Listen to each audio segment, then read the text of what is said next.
So if you don't know, this is Katie Weddle. And everybody knows Betty Weddle, right?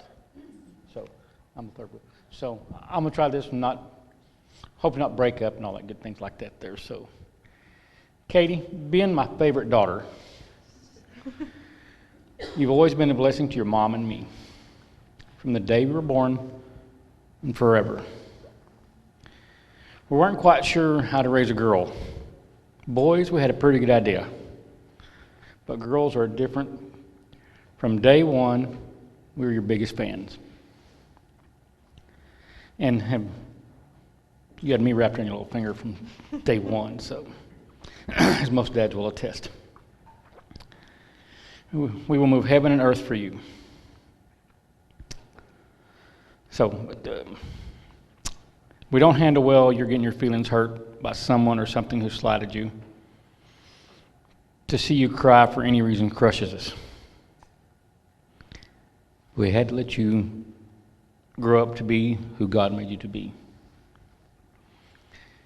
We're so very blessed to be your padre and your madre. And you're like no one else we know. You're sweet, caring, loving, compassionate, giving, strong, fast, funny, smart, and quick-witted. You're a great friend. You're a person who goes the extra step to include everyone. An athlete, a competitor, an encourager. You don't let the world get to you. You're comfortable in your own skin, which is not very common this day and time. And we are grateful for your heart. Your faith walk, spiritual growth, and personal relationship with our Heavenly Father and the love of Jesus is truly amazing. You lead by example, not by harsh words or action. You have caused your friends and peers to see things differently because of who you choose to be. Whether it's taking Meyer's challenge in the first grade to take $5 and make a difference in someone else's life. You used that $5 and bought snacks for after-school snacks for one of your friends who didn't have money for snacks. To removing yourself in middle school from the drama and inappropriate talk by sliding to the end of the table at lunch, and your friends realizing just by your actions, and they apologize and change topics in their actions. Your ability to forgive others is admired by many. Another thing that impresses your mom and myself is your ability to see people as someone God created in His image, not for their actions, their exterior stereotypes, or what's shown on outside. You see the people. We know you have found yourself standing alone, sometimes because of your relationship with Jesus, and when others don't see you. And it hurt you and you felt lonely. You knew that you were not alone because you know Jesus. Because of that, you will do great things. We love you and we're proud of you. Thank you for teaching and reminding us of that along the way. Freed, lucky to have you.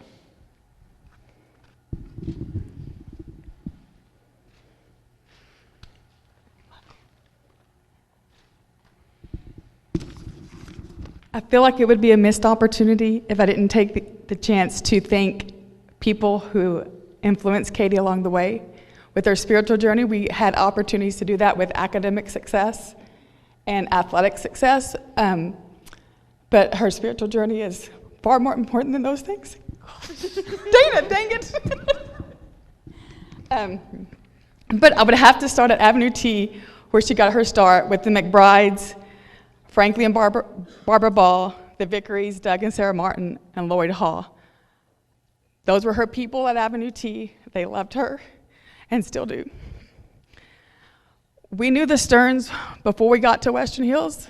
Katie and Tim would go for donuts every morning. Well, not every morning, Sunday mornings. Well, I went and prepped for Bible class, and they met the Stearns there. The Stearns invited them into their table, and they have loved her since she was 2.5 years old. And we appreciate all the support that they have given her. Scott Sela, you're the best. Love you. From back when she was a baby and you were doing the summer intern, not the summer intern, the summer area-wide stuff, and you let her tag along and just be there. To welcome her to crew when we made the transition. From our giant very first home group that had the Scotts, Rex and Barbara Ball, Melissa Ball, Doug Wheeler, the Hodges and the Vickeries, learning to serve alongside them when we would do the work projects and stuff, and Katie got to see, no matter how old you were, whether you were in your 60s or 70s, or you were just a little kid in second grade, that there was a job that you could do and that you could serve. And that lesson and that modeling was huge. To our big home group, once we multiplied out of that giant home group, the Whites, the Benedicts, the Gaskins, the Burnetts, and the Morrows, we had some others come and go, but y'all showed up, and just by being present, you impacted her love for being there. Y'all encouraged her along the way and help her have someone to talk to encourage her, whether it was through what's happening in youth group or what's happening at school or whatever. Robert Underwood, you came along and you never failed to ask that girl how was her day, how was the soccer game, and you let her vent when she was upset about the game, and you listened and you made her believe everything was going to be okay, and it always was. Thank you. For our current and past elders who made her feel like she was, not that she wasn't a part of this church, but spoke to her and encouraged her and sought her out and asked how things were going. And Jake from Extra Co, high five to you for all that you've done. Scott Meyer, I thought I loved you a lot when Ryan had you in 6th grade, but to watch you stand in the gaps when we didn't have a youth minister here, for you to be able to impress these kids from the pulpit and for them to listen to you, and for your Thursday night Camp K messages that go a long way to making up who this girl is today, to Urban Plunge, that first trip, the foresight in that, you and Sela's ability to foresee 56 and what that could do for kids, for dry bone trips, for live stream, for everything. Thank you. And student impact, I don't remember where that came from, but we had some great kids come through Y that were incredible impact kids. Paxton Smith, Adam Prather, Audrey Linder, to name a few, who took an awkward little 7th grade kid who wanted to be a part of the youth group since she was 6 months old, because that's all she ever knew was, my brothers go to youth events and they go to church camp and I can't wait. Who invited her into the One Bike Club, who made her feel like she was just as important to that youth group and had value as they did as seniors and grads. So for them, I am very thankful. So sorry, Justin, 5 minutes. But their example to be Jesus and to serve was huge. To Justin and Michelle Hall, Kyle, Riley Sturman, AKA youth minister, and Scott Meyer has a way of taking preaching interns and having them affect the entire congregation, and he hasn't had one yet that hadn't had an effect on Katie and who she is and her faith growth. Dennis Smith, Case Herndon, Matt and Mackenzie, Becca Weems, and her ability to start a mentoring program that COVID put a stop to rather quickly, but Sarah Smith and Molly Clark for participating in that and still reaching out during COVID, to the praise team for allowing her to be a part of it, and anybody who's ever had anything to do with Camp K, Leland Sawyer, thank you. So this is pretty much Jeb's worst nightmare. His mother with a microphone, and he is having to stand in front of a group of people who like him. You know, he would like this better if everyone were throwing things. And he has no idea what I'm going to say. I just want to draw out the horror in his heart right now. Jebby, you're my favy. You're the best. You're my favorite thing in the whole entire world. And when I think about the kind of person that I want you to be, I'm so proud of myself as a mother, because you are that person. Poor Jeb, he has always been raised with, no, you have to do this and you have to do that. And he'd be like, but I don't want to. And I'd say, yes, but if you do this, people will think I'm a good mother. So it's true, right? It is true. But when I think about what I want for Jeb, you know, I want him to be a Renaissance man. And graduating from high school and starting college is a renaissance. It's a rebirth. You have a chance to start with new people and new friends and new classes and new experiences. But oh my goodness, what a horrible mistake you've made by choosing to go to the school where your mother works. Because I will still be there and all up in your business. But a Renaissance man to me is one who is proficient and skilled in a wide variety of areas. Jeb, I just am amazed that he has such a wide variety of skills. Y'all know, you know, he excels at school. Sorry, all of y'all are fantastic, okay? All of the graduates are Renaissance people. Jeb is my favorite. And I know more details about him. And y'all should be glad about that. I'm not talking about you. But he excels at school. He excels at sports. He is an Eagle Scout. He is an amazing cook. He can bake cakes. If you have never had Jeb's almond coconut pound cake, you have missed out on a true treat. He can clean house. He can do his own laundry. He has held a job for the past how many years? 5 years, all the while he was in school. He's just fantastic, and I'm super proud of him. And one of the reasons that he's fantastic is that he's had a lot of really great role models, a lot of them here in this church, and y'all get to be with me in saying, wow, we should be so proud of ourselves. You all should be proud of yourselves as well, because we've known some of you for a long, long time. CAYDEN was Jeb's kindergarten buddy. As they had Linda neighbors and kept on going all the way through Thornton. That it's been a great journey, and it really excites me to think about what's in Jeb's future.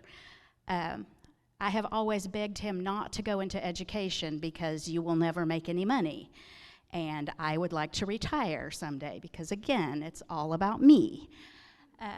But Jeb apparently has a servant's heart, and he really loves to be of assistance to people, and he wants to emulate some of the teachers who had such a strong influence on his life. And so he's planning to be a high school biology teacher. Hello, poverty, but fantastic that that's what he wants to do. We have had an interesting life. Jeb's been to China with me. He's gone to the Great Wall of China. We have walked through some bad stuff. Y'all know the past few years have been the most difficult things either of us have ever experienced. Jeb held his head high, walked through it with dignity, let me cry on him, even though he's the kid and I'm the adult and I'm supposed to be the strong one. Just handled it like a true Renaissance man. And you all were there for us as well. And we would be terribly, terribly remiss not to thank all of you. No matter how well we know you or how little we know you, this church family stood around us and helped us pick up the pieces. And there were millions of pieces. And you all helped us build back up and made us feel loved and supported and normal, and you would joke with us, and you came at a moment's notice when the electricity went out, Mr. Weddle. Y'all don't know what kind of service you can get from our elders. Just all kinds of things, and I have no doubt that we are at Western Hills because this is exactly where God knew that we needed to be. Our small group has been amazing. The people in that group stood around us physically, spiritually, you name it. They were there, and we thank you all for that. And my mom's here tonight, Jeb's grandmother, B. B was a soft place for us to fall.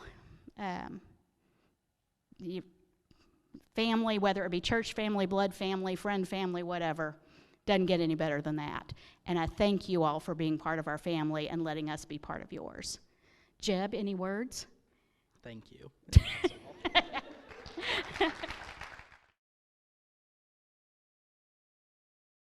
All right, so we'll see if we can get through this thing with no tears. Jennifer and I just wrote a letter for HAYLEE, and so I'm just going to read that off for you guys. HAYLEE, it's hard to find the right words to express all that your mother and I feel today. Proud doesn't seem quite enough, nor does grateful, although we are surely both of those things. The journey you've been on these past 18 years hasn't always been easy. It definitely didn't start easy. Your mother and I were still students when we found out that we were pregnant with you. You arrived a month early. You spent a long week in the NICU.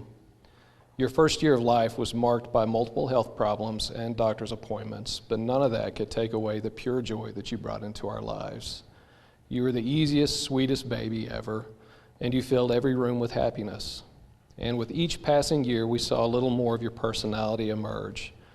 Your brother was born when you were 3, and we worried that it would be difficult for you to adjust to someone else receiving the attention that you were so used to. But instead, you were gentle, kind, and nurturing to your little brother, unless, of course, he was crying while you were trying to watch Dora. You two became the best of friends to the point that I'm not sure who was sadder to see you go off to kindergarten, us or Tyler. Speaking of kindergarten, those first years of school were filled with transition. We moved 3 times before you were even in 2nd grade. Each move meant leaving behind friends and teachers that you loved so much, and we always wondered how you would adjust, but each time we found ourselves amazed at how quickly you made new friends and won over your teachers. By the time we found our long-term home in academy, you were an old pro at settling into new environments. You spent the next 10 years discovering who you are. You were always open to trying new things: dance, gymnastics, soccer, basketball, volleyball, cheerleading, and tennis, before you found your true love on the stage. We always knew that you were a performer at heart based on the decade of performances that we had been treated to in the comfort of our living room. We were so proud when you made the decision to follow your heart and your dreams. No one in our family has even a shred of musical talent. And even though we've always loved to hear you sing, we had no idea how gifted you truly are. We were surprised by your courage in auditioning for the part of Ariel in Academy's production of Little Mermaid, and we were so proud of the hours upon hours of hard work and dedication that you poured into making that a success. We had never worried about your work ethic, but Little Mermaid gave us a glimpse of what you are capable of doing when you're passionate about something. And if the Lord used theater to reveal your work ethic, talent, and drive to succeed, then he definitely used Camp Barnabas to reveal your kind, empathetic heart for others, especially those with disabilities. The idea of providing total care for a disabled young adult for a full week is a daunting task, even for healthcare providers, much less a teenager. We spent much of that week praying that the Lord would just see you through the difficult task ahead, but he had much bigger plans for you. It was clear to us when you came home at midnight at the end of that week that God had revealed a love and a passion for persons with disabilities to you. We expected you to come home exhausted from the long week and the long ride home, but instead you were energized and excited. You spent the next 2 hours giving us all of the life-changing details of the week, in excruciating detail, I might add, at 2 in the morning. You have carried that enthusiasm and passion for working with persons with disabilities forward, and you've chosen a career path that will allow you to serve that special population of people.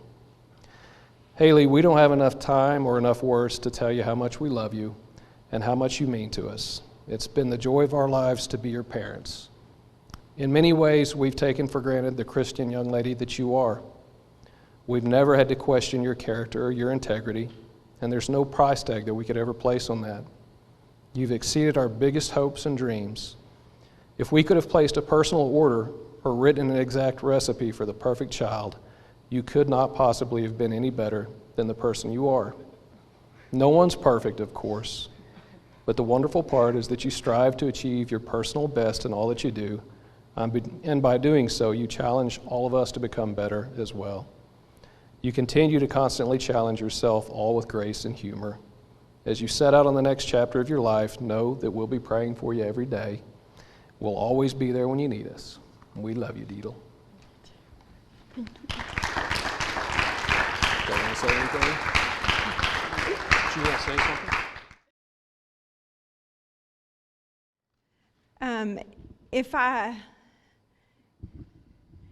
If I wrote the sweet, tender letters that a lot of you have heard tonight, I would be a blubbering idiot and never be able to get through it. So I decided I would mostly talk about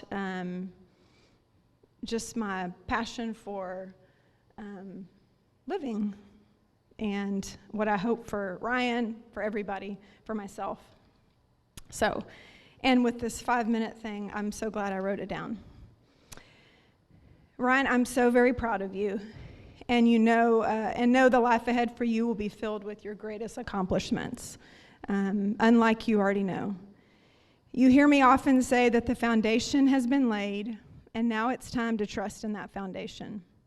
The Lord has been preparing you for this new season, and my hope and prayer is that you embrace it to the fullest. Believe in who you are, and be bold as you own your convictions. Your perspective and your choices will be a large part of what shapes you in these next few years. And they will also be a large thread of what carries you forward in life. If I asked you right now, what are 2 of the most important things in life that will affect every aspect and relationship you have, what would those be? Trust and communication. Communicate well, always be truthful, and forgive every day. Life is all about choices, and it's up to you. To have a perspective that allows your decisions to be that of which goes beyond what's just best for you, but that which blesses all that are around you. Choose to be happy. Choose to be strong. Choose to see all that the Lord has blessed you with and not what you think He hasn't. I need my glasses, really. You will not always have control on what happens in your life, but you will always be in control of your reaction to it. Life is not going to always be what you have planned out. And when the day comes that you experience loss or defeat, I want you to remember that when the dream that was no longer can be, you have to dream a new dream. My prayer for you is that you daily crave God's plan for your life and not your own. Ooh. That you daily go before Him in prayer and in His Word through study.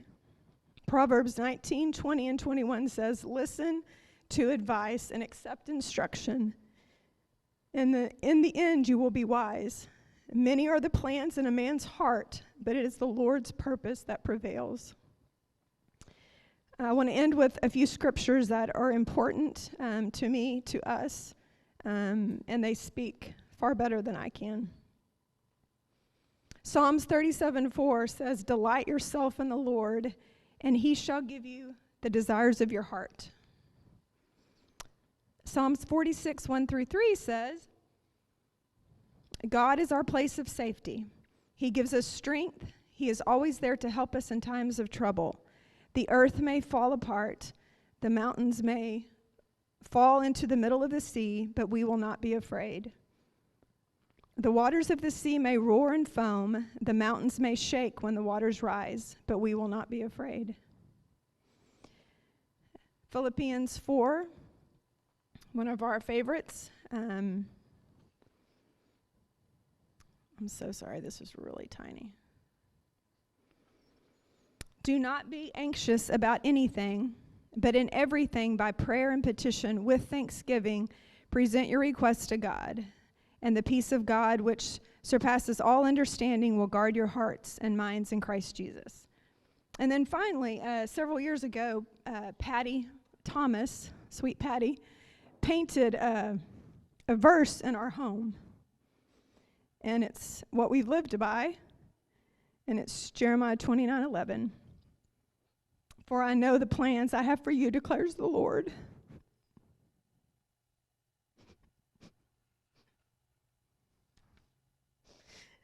Plans to prosper you and not to harm you. Plans to give you hope and a future. And I know that your future is bright. And I know that your hope is strong. And I love you more than you'll ever know.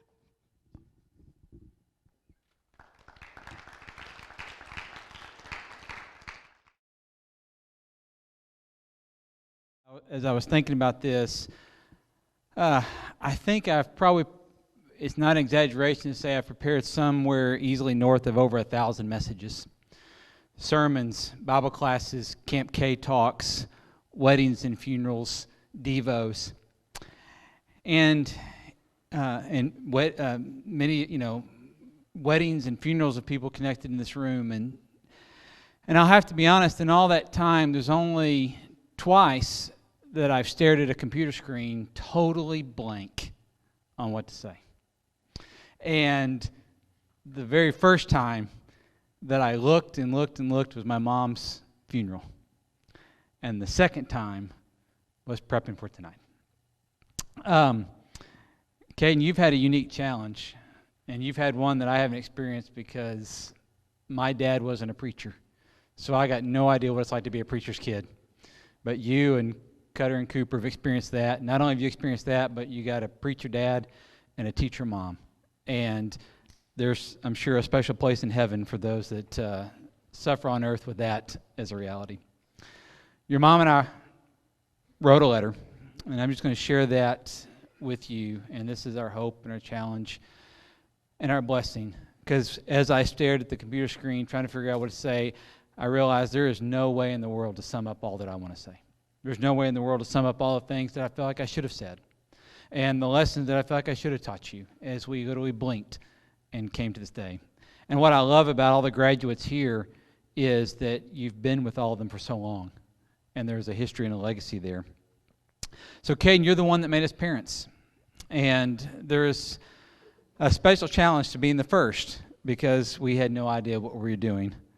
For not knowing what we're doing, I'd say, looking at you now, we did a pretty good job. I'll steal Elizabeth's line. As difficult it is to believe that this day is actually here, it's the day that we have been preparing for you, and we've been praying for you for these past 18 years. Our prayer has always been that you would grow strong and confident in who you are and who God made you. And then the memories started kind of flowing. You were always an easy baby, and you're an easy kid, and you're an easy child, and you never gave any trouble, with the strong exception of being messy and never clean your room. In fact, either the first time or one of the very first times you walked was in this building, and we'll have that memory. Can you remember the time that you were hospitalized because you had an infection in your leg, the numerous basketball, soccer, even football for a little time, and the golf that you played. Learning to drive, that was definitely more of a mom thing than a me. And the way that you learned to do that. The numerous homecomings that you attended, the mums that we bought, the trips to Lake City, Colorado, the times that we got to ride down the mountain on the bikes. You never had a curfew. In fact, you would ask us what time you needed to be home, and then we would give you a number. And most of the time you asked, can it be earlier? We didn't know what to do with that. We got a little spoiled there. Your ability and your hard work, your homework, your diligence in class, graduated number 4 in your class. And Mom and I will never forget the chance to watch you play golf at the state level. And ultimately, the thing that's most meaningful to us is being able to be there and baptize you in the name of Jesus. Not everything's been easy for you. We've watched you, and oftentimes we've hurt with you as you tried to find and earn your place on a basketball team, and yet we're still treated like an outsider. Cayden, we are proud of you, not because of your basketball or your golf score, even your academic achievements. We're proud of you because of the man you've become. Your character and your integrity are evident to all who know you. Your reputation is known among both those who would call you friend and those who treat you like an enemy. You've always had a truthful heart and a conscience that directed you to do the right thing even when nobody was watching. Cayden, you always look for the outsider, the forgotten, and the neglected. You've learned several lessons through the youth ministry and the chance to be on mission trips. One of the ones was from Camp Barnabas, when you served those special need campers, much like what you heard HAYLEE talk about, or Chris talk about for HAYLEE. And you're amazed at the joy they possessed. And then you even came out of your comfort zone to dance with that girl that had a crush on you all week long. And you made her week, at least until the next guy she had a crush on the next week. And then on Dry Bones mission trip, where you were presented with the idea that everyone, even the homeless and abandoned youth on the streets of Denver, have immeasurable worth. I know you took that challenge and lesson to heart. I've seen it shape you and how you treat others in so many ways. Cayden, you have immeasurable worth. And I now charge you to continue to treat everyone the same, with immeasurable worth, with the same vision that you see, that you've seen and continue to see in others. So our prayer and our blessing for you as you leave. And as you go and pursue your long-time dream of attending ACU. And I just got to say, this is a little unfair tonight because all the other parents in the past, they've gotten to do this with like several weeks before you go away. And now we're on the very verge of you going away. So, with that in mind, as you prepare to leave our house and be out of our guidance anymore and making your own choices, stay true to who God made you and who you are. Believe in what God can accomplish through you. Have the confidence to know that you have an unbelievable potential, and lean in, trust, and follow Jesus. Your theme verse through all of your high school years has been Joshua 1:9. You've used it as a reminder on your shoes. You've even used it as an identifying mark on your golf balls. I want to back up just a few verses and include 7, 8 with 9. And I think that's an incredible passage, especially for right now, because that is Joshua receiving intent, and the transition of Moses was not going to be there for him anymore. Moses passed away, and Joshua was going to step up.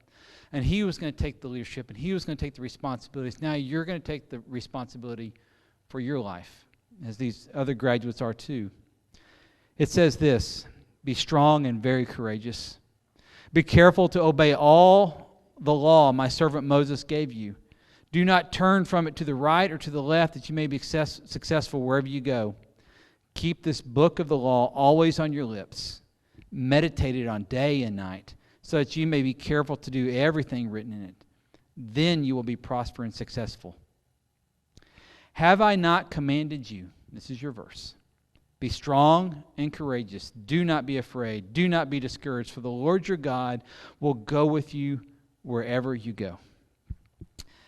You go to college now. Now we go to drop you off. But after that, it's you.